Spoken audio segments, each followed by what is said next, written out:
नमस्कार साथियों, देखिए अब जो आपको वृद्धा पेंशन, दिव्यांग पेंशन और विधवा पेंशन, अगर आप चाहते हैं कि ये आपका जून वाला पैसा आपको जुलाई में मिल जाए, इसके लिए 3 नियम को बदल दिया गया है। कौन सा नियम? 3 नियम। पहला नियम है आपका SSPMIS, उसके बाद दूसरा है आपका NSAP, उसके बाद है आपका UMANG। यानी कि 3 प्रक्रिया को बदल दिया गया है। अगर आप चाहते हैं कि आपका जैसे पहले पैसा नहीं मिला है और इस बार आपको मिल जाए, तो आप लोग ध्यान से इन 3 प्रक्रियाओं से अपना जाकर के अपडेट करा लीजिए। अगर अपडेट करा देते हैं तो आपका आने वाले समय में, चाहे जून का पैसा हो, क्योंकि ये जून आपको समाप्त होने वाला है और आने वाले जुलाई महीने में आपको पता है कि 10 तारीख तक पैसा फिर से ट्रांसफ़र किया जाएगा, और इस प्रक्रिया में अगर शामिल नहीं होइएगा तो आपको पैसा नहीं मिल पाएगा। ऐसे भी आपको मार्च और अप्रैल और मई का पैसा नहीं मिला है, और नियम भी चेंज कर दिया गया है। 3 पोर्टल को चेंज किया गया है। तो अगर इन 3 सिस्टमों के आधार पर जाकर के आप अपना प्रक्रिया को अगर कंप्लीट कराते हैं, डॉक्यूमेंट को अपडेट करा देते हैं, तो हो सकता है कि आपका जून का पैसा आपके जुलाई महीने में आ जाएगा। चाहे वो वृद्धा हो, चाहे विधवा हो, चाहे दिव्यांग हो, किसी भी प्रकार का पेंशन अगर आप पाते हैं तो उम्मीद करते हैं कि वीडियो पूरा देखिएगा। जब तक पूरा नहीं देखिएगा आपको समझ में नहीं आएगा, और फिर आनन फानन में इधर से उधर जाकर के कीजिएगा और फिर पैसा नहीं मिलेगा। फिर वीडियो के माध्यम से कमेंट आकर के यहाँ वहाँ करते रहिएगा कि मेरा 3 महीना के नहीं मिला, तो मेरा 2 महीने के नहीं मिला। आ रही है बात समझ में? तो गवर्नमेंट ने हर समय समय पर कुछ न कुछ बदलाव कर रही है, पेंशन को लेकर सख्ती बरत रही है, ताकि इस पेंशन के लेकर के कोई फ्रॉडगिरी ना हो, पारदर्शी हो, साफ सुथरा हो, और जो इसके पात्र हैं उनके खाते में पैसा आसानी से ट्रांसफर हो जाए। आ रही है बात समझ में?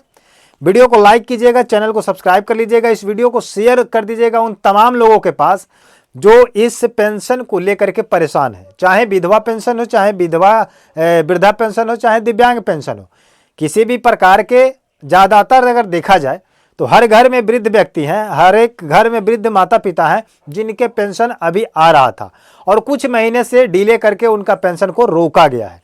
तो चलिए इन तमाम अपडेट्स के बारे में हम लोग जानेंगे, लेकिन आपसे वही आग्रह करेंगे कि आप वीडियो को पूरा जरूर देखें बिना स्किप किए, क्योंकि नहीं देख पाइएगा तो नया प्रक्रिया है, नहीं समझ पाइएगा क्या क्या आपको जाना है, कैसे कैसे करना है। सबसे पहले हम बात करते हैं SSPMIS को लेकर। ये शॉर्ट नाम दिया गया है।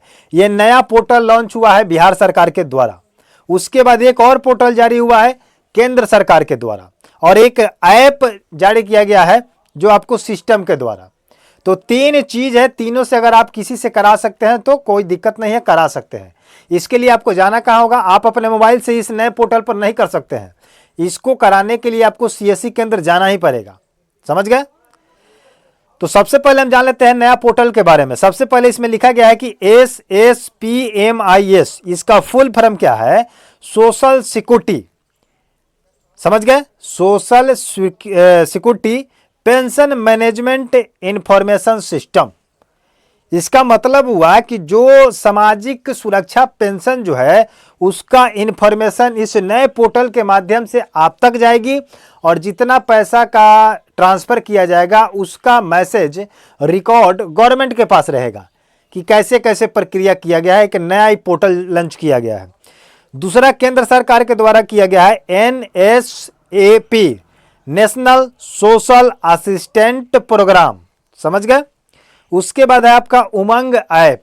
आप उमंग ऐप से भी ये काम करा सकते हैं, NSAP से काम करा सकते हैं, या बिहार सरकार के द्वारा जो जारी किया गया है SSPMIS नए पोर्टल के द्वारा जारी करा सकते हैं।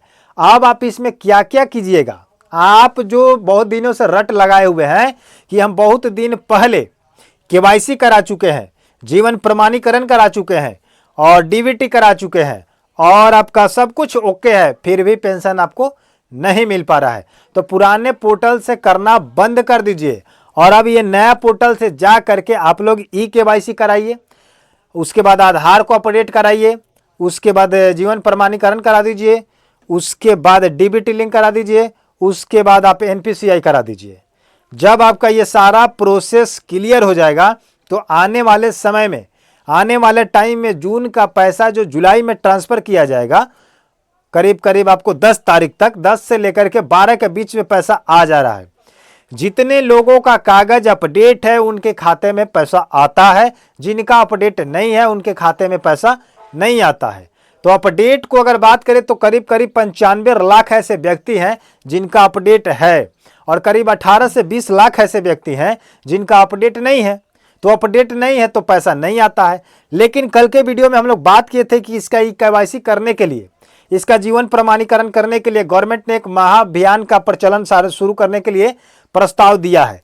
लेकिन इसमें हम लोग बहुत सारे लोगों से हमने प्रश्न भी किया था कि अगर अभियान को बंद करके घर घर अगर करा दिया जाए, घर घर डोर टू डोर अगर करा दिया जाए तो कितना बेहतर होगा।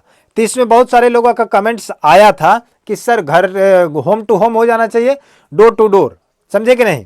तो इससे क्या होगा कि बहुत आसानी से सारा काम समाप्त हो जाएगा, बिल्कुल सही हो जाएगा। अब बात करते हैं कि कागजात को लेकर के आप कौन कौन से कागजात लेकर के जाएंगे जिसके सहायता आपका सब कुछ हो जाएगा। पहला नंबर, अगर आप बैंक जाते हैं तो बैंक में आप अपना आधार कार्ड लेकर जाएं, बैंक का पासबुक लेकर के जाएं, पैन कार्ड लेकर के जाएं और 2 फोटो लेकर के जाएं। इतना चीज़ आप क्यों ले जाइएगा?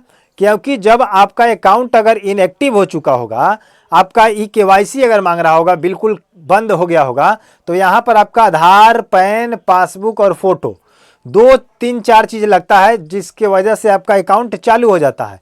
और वहीं पर आप लगातार अगर कहें तो DBT वहीं पर आधार से अपडेट करा लीजिएगा, तो DBT भी आपका क्लियर हो जाएगा।